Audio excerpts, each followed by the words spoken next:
is an epic tale of love, anguish, and hope. It is a seldom heard of and even lesser watched film because of its obscurity, but not only accentuates the struggle zebraman faces in this pair of films, but its metamorphosis from a naive teacher to a hero for all. In this short analysis, I will expand on a particular scene in the first movie, first explain to you why zebraman is a true citizen Kane. First, for some context. Zebraman is basically a painful tale about a struggling teacher who loves his job. His wife is cheating on him and his daughter is rebellious. He is ugly and awkward, a hero that can't even save himself. He stumbles around in an ordinary neighborhood and works at an ordinary school where nobody respects him. But things start to turn around when he checks out a wheelchair-bound student, which kindles his love for teaching and inspires him to become a zebra.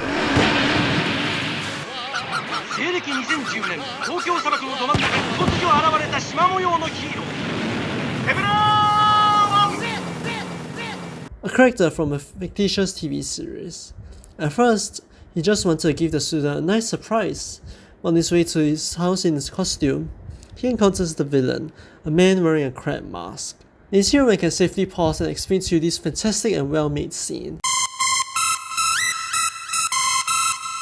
It's a very important scene since this is where zebraman realizes his powers and defeats his first villain. So, how does Takashi Miike set up and execute a conflict? The scene opens out with the crab slicing open an unconscious woman's clothes with a pair of scissors, an excellent establishing shot to let us know that the crabman is bad. We also had a scene earlier that hints to this, but seeing him in action fully initiates us for what follows. It is a stark reminder that rips us away from the ordinary neighborhood we were accustomed with. At night, this Japanese town is a cesspool of villain and battery. We need zebraman. Why? Conflict. A nice conflict always has stakes. A hero is not going to fight a villain if there's nothing at stake. Takashi Miike, the director of this film, knows it. In many of his films, there are stakes where his hero fights the villain. Many popular movies also do this. No movies are without stakes, especially in movies where a hero must beat a villain, which is most movies. So, in this scene, the stake is the woman. Having sliced open the woman's clothes, exposing her belly, we get a cool shot of the crabman slipping the scissors. This is a really cool allusion to his crab claws, which is not part of his costume but is represented by the pair of scissors here. His eyes are also glow green, which is a cool tribute to Green Lantern, a great superhero film that this movie is mocking. Miike is actually a great fan of the film. It's a really subtle detail that you won't notice, but now that I mention it, you should believe me. Anyway, it's at this point where zebraman runs in and the crabman turns around. We get a nice close-up to see zebraman's fear, as he is definitely the lesser man here.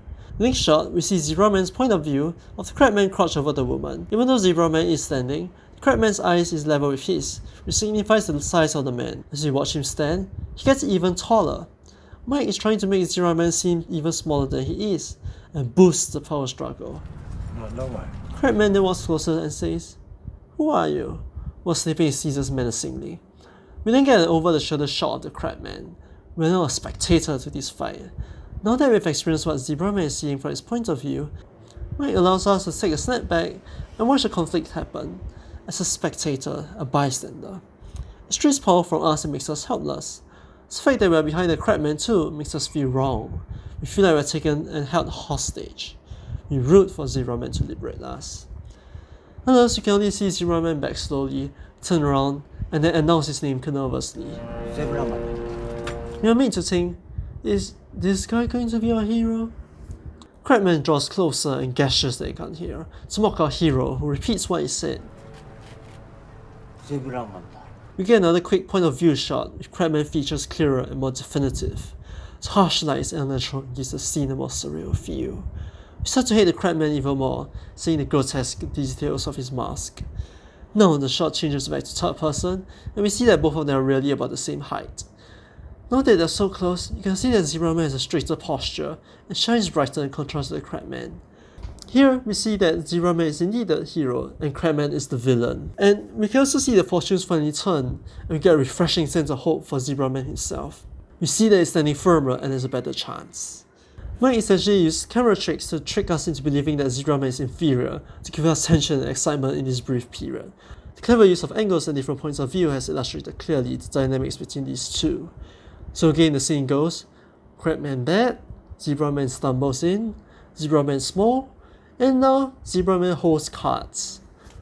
Now it gets interesting when the Crabman attacks. The statues reverse. You expect zebraman to just kick the Crabman's ass, as in any superhero film, but here he stumbles and avoids conflict.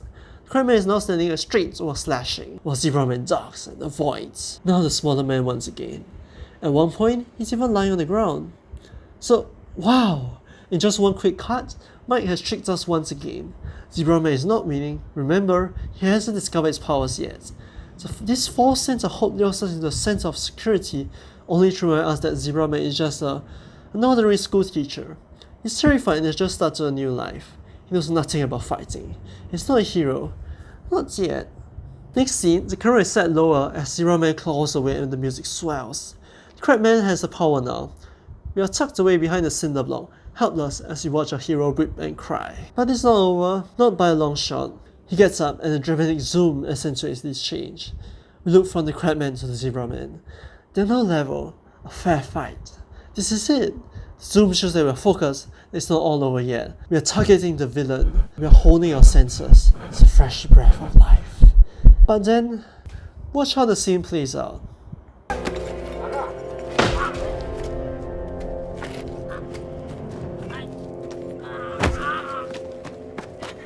Zebraman is now hurt, again down for the count.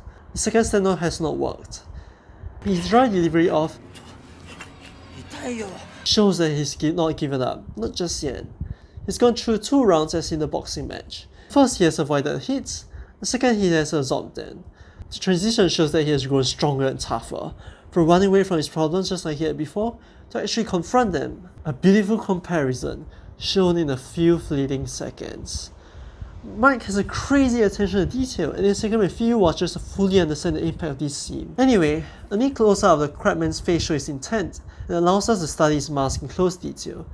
It is gross, but another neat detail as he snips his scissors, the scene cuts, a very neat visual pun that a casual moviegoer might miss. Zebraman delivers another line dryly. One might think that he's wishing for the Crabman not to hurt himself, something a knife teacher persona would say. But no, this is Zebraman. He's warning a Crabman that something is about to be awakened, and the Crabman should be aware. It's an excellent example of wordplay and an amazing use of speech. The president line sets this line up neatly. The literal meaning of the line is just soar and take off. Simple 2-word phrases uttered carry so much nuance. I've never seen such great dialogue since Margin Call. Woohoo! What's with all the noise?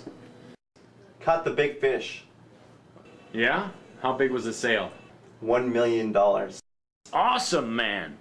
I could go on the whole day about this, but let's just move swiftly on. After the line is uttered, sure enough, in the next scene, Zebraman avoids getting hurt by 2 of Crabman's attacks. The next few scenes go on in history. Mike knows that we just want to have fun. We already know that Zebraman has his powers activated, so just enjoy.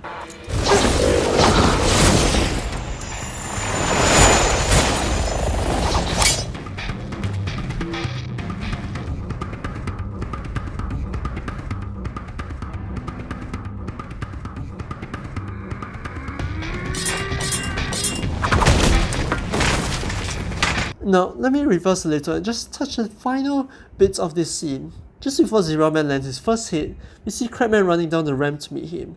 This hits home the point. Now Crabman is level with Zebraman. He has came down from his upper hand from his higher ground and is now playing on a fair playing field. So that's how Mike sets out conflict. Introduce a vicious villain and a headless hero.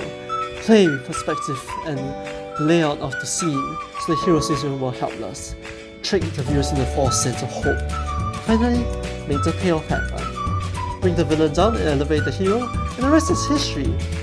So I hope you guys enjoyed this analysis of this brilliant scene, and I hope you guys will have a refreshed sense of appreciation for Takashi Miike and zebraman films. They are truly a masterpiece in filmmaking.